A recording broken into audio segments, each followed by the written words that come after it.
In 10 years of investment banking, what I found was a lot of transactions actually fell through the cracks, not because the companies were bad, but because they were providing materials that did not satisfy the investors. Investors and entrepreneurs often think quite differently.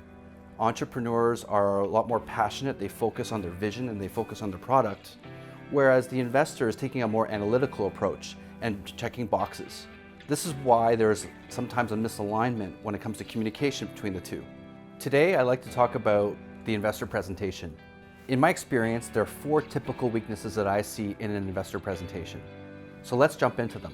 1, weak financial projections. Are your revenue targets realistic? Do you have that typical hockey stick graph? And if you do you have assumptions to back that up? It is also important to produce a cash flow model so that you can prove to investors that the capital you are requesting is sufficient to meet all your business goals. Number 2, go-to-market strategy. There's a concept in technology called the user acquisition costs. This is the most common metric when it comes to marketing in the sector. What it simply means is the average marketing spend to acquire one user.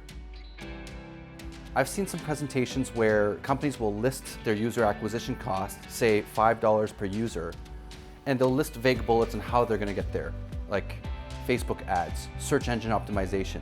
But what the investor is looking for are details on how you are actually going to get there. 3, demonstrating your understanding of the industry. It's not just good enough to know who your competitors are. You often need to know a lot of information about them. How is their pricing strategy? How do they market and brand? How is their service offering different from yours? All these components are important to understand if you can break through those niches and actually beat your competition. It is important to demonstrate to investors that you actually understand the barriers to entry in your industry. And if you are a first mover, how much of an advantage do you have? How difficult will it be for other new entrants to come in and compete with you?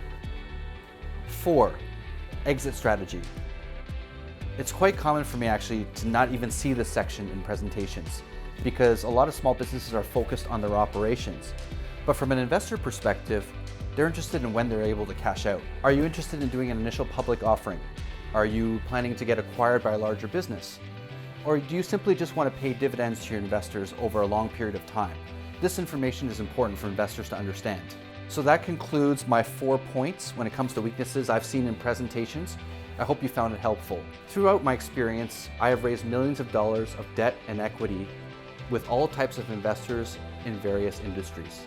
And I attribute my success to the Vistance Approach. We are there from beginning to end, preparing your investor materials in a hands-on way, negotiating terms with investors, picking the right investor, and all the way to the close of the transaction. To help you a little bit further, I've put together a checklist of items that investors are typically looking for in the capital raise process. Go to www.vistancecapital.com, and I look forward to connecting with you soon. At Vistance, we ensure that you put your best foot forward, and we're here to get you ready.